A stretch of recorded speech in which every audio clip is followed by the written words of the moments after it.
안녕하세요. 부자비즈의 창업 실패 사례 분석입니다. 제가 사례를 하나 말씀드릴게요. 저의 창업 회원 중에 어떤 분이 우리 회사의 거의 모든 창업 교육을 다 들었을 정도로 아주 성실한 분입니다. 이분은 대기업 출신이고요. 또 성실하게 임학 인생을 준비해 오신 분입니다. 이렇게 성실하게 임학 인생을 준비하면 어때요?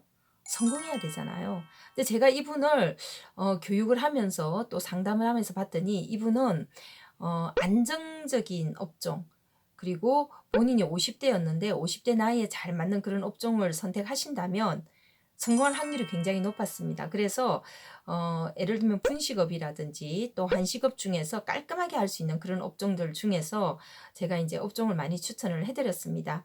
그리고 이분의 투자비가 한 7천만 원 정도 됐어요. 근데 제가 이분한테 7천만 원 가지고는 서울 경기권에서 안정적으로 창업을 하기가 힘들기 때문에 대출을 받았으라도 한 1억 2천에서 1억 5천 정도 자금을 마련하라고 했습니다. 실제로 그분의 자산을 분석해 봤더니 뭐 주택담보대출을 한다면 안전하게 대출을 받았어도 창업을 할 수 있겠다라는 그런 생각이 들었습니다. 그런데 이분이 계속 제가 추천하는 여러 가지 업종들을 망설이고 있었어요. 그러더니 어느 날 연락이 끊겼습니다.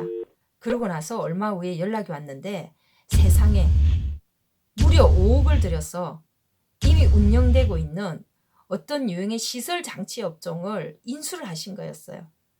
근데 제가 그분이 왜 그 업종을 인수를 하게 됐냐면 그분이 직장에 다니면서 그 유사한 업종을 관련되는 자격증을 따신 거예요. 그러니까 이 자격증을 계속 머릿속에 제가 그 분야는 그분이 자격증을 딸 때까지만 하더라도 유망한 분야였는데 지금은 정부의 정책이 바뀌어가지고 너무 경쟁이 과열되고 또 민간에서 그 사업을 하기에는 굉장히 위험하다라고 말씀을 드렸고 그 사업을 하지 말라고 했어요. 그리고 그와 유사한 이제 프랜차이즈 브랜드가 있었는데 그 프랜차이즈 브랜드의 상담을 받고 와서 계속 그걸 하시겠다고 했는데 제가 말렸습니다. 그래서 저는 그 분야에 대해서는 충분히 설득이 된 줄 알았어요. 그런데 설득이 되지 않았던 거예요. 이분은 본인이 따둔 그 자격증이 너무 아쉬웠던 거예요. 그리고 이분의 취지는 너무 좋았습니다. 보람 있는 일을 하고 싶었다. 뭐 그런 생각들이 있었던 거죠. 근데 어쨌든 결과적으로 이야기를 하면 그분은 5억이라고 하는 거금을 마련해서 그 업종을 양도양수를 받았고 지금 현재 그 사업을 하면서 정확하게 한 달에 500만 원에서 700만 원 정도 적자를 보고 있습니다. 그러니까 이분은 다른 부업을 해서 그 사업을 유지하기 위해서 생활비를 벌어야 되는데 500에서 무려 700 정도의 적자니까 도저히 갚을 수가 없고 맞벌이를 하는 부인의 월급이 그 사업의 적자를 막는데 고스란히 들어가고 있어요.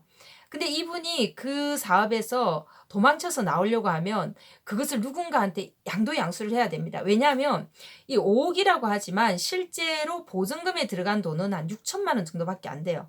나머지는 권리금과 시설 장치에 다 들어갔는데 저도 사실 지금 현재 그분을 도와드릴 수 있는 상황이 아닙니다. 왜 그러냐면 만일에 그분의 사업을 다른 분이 양도양수를 하게 된다라고 한다면 다른 분이 또 그 덤탱이를 써야 되는 그런 상황이 발생을 하는 거죠. 그래서 저는 그분이 저한테 이야기를 할 때 계속 7천만 원밖에 투자비가 없다라고 했는데 도대체 어디서 그러니까 저한테 얘기하지 않았던 그러니까 저한테 얘기할 때는 굉장히 안전한 자기 현금을 가지고 있는 여력 내에서 창업을 하려고 생각을 했는데 그 사업을 양도양수 받으면서 정말 이 사업이 그 설득하는 사람한테 홀딱 넘어갔다라고 할 수가 있는 거죠. 그래서 돈을 여기저기서 끌고 가지고 다 투자를 했고 지금 현재는 거기서 적자가 굉장히 많이 나고 있는 상태인데 사실은 그 사업을 회복하기도 결코 쉽지 않은 그런 상황입니다. 네. 그래서 오늘 제가 말씀드리고 싶은 내용은 정말 많은 분들이 과거 어느 순간에 자기가 투자했던 자격증이라든지 뭐 아니면 자기가 알고 있는 그런 것들 때문에 어떤 업종을 선택하는 경우가 있는데 이거 정말 조심해야 된다라는 거. 괜히 그거 아까워서 했다가 낭패를 볼 수가 있다. 실제로 그런 경우 많이 있어요. 이거 정말 준비 많이 했는데 이 상권 내가 상권 조사 엄청 많이 했는데 포기해야 될 때 과감하게 포기를 해야 되는데 그냥 어떻게 되겠지라고 해서 선택을 하는 경우가 많이 있습니다. 예를 들어서 망할 사업을 이게 뭔가 미심쩍은데 정말 그 인수합병하려고 얘기했던 그 기간 때문에 아유 어떻게 되겠지. 그리고 이제 선택을 하는 경우가 있는데 아낄 걸 아껴야 된다. 어떤 경우에는 과감히 포기해야 될 게 있다라는 거를 한 가지 강조하고 싶습니다. 두 번째, 양도양수할 때 정말 주의해야 됩니다. 모든 양도양수는 안 되는 사업이기 때문에 나오는 거예요. 물론 개 중에는 아주 극소수 드물게 정말 잘 되는 사업이 나한테 넘어오는 경우가 있는데 사실은 대부분의 사업은 정말 한 95%의 사업은 안 되는 사업이 나한테 넘어오는 거예요. 그래서 이 안 되는 사업을 인수를 해서 그 사업을 다시 살리려면 내가 양도를 하는 사람보다 훨씬 더 전문가여야지만 그 사업을 살릴 수가 있습니다. 말하자면 안 되는 사업을 인수를 할 때는 내가 정말 그 사업의 머리 꼭대기 위에서 내려다보고 있을 때, 그래서 그 사업을 어떻게 살려야 될지에 대한 그림이 다 그려져 있을 때 그 사업을 인수하면 되는데, 나는 그 사업을 양도하는 사람보다 훨씬 더 전문성이 떨어져요. 그런데 대안도 없이 그냥 책상 위에서 장밋빛 환상을 가지고 해보지 않은 분야에 내가 장밋빛 환상을 가지고 인수를 하면 막상 사업을 인수하게 되면 정말 생각하지 못했던 여러 가지 예기치 못했던 일들이 발생을 하게 됩니다. 그래서 뭐 예를 들어서 그 직원이 내 맘대로 움직여지지 않는다라든지, 나는 이렇게 해가지고 고객을 확보하면 된다라고 생각을 했는데 고객을 막상 설득을 해보니까 그 설득하는데 시간이 너무 많이 걸린다라는 거죠. 뭐 이렇다라든지, 아니면 내가 생각할 때는 이런 정도의 비용만 생각했는데 막상 해보니까 너무나 이제 비용 구조가 차이가 많이 난다라든지, 뭐 원재료 수급이 어렵다라든지, 이런 여러 가지 예상치 못한 일들이 발생하는 거죠. 더군다나 주의해야 될 것 중에 하나가, 상황이 바뀌고 있을 때 그 사업을 넘기고 싶은 사람들은 이미 상황이 바뀌는 걸 알고 있어요.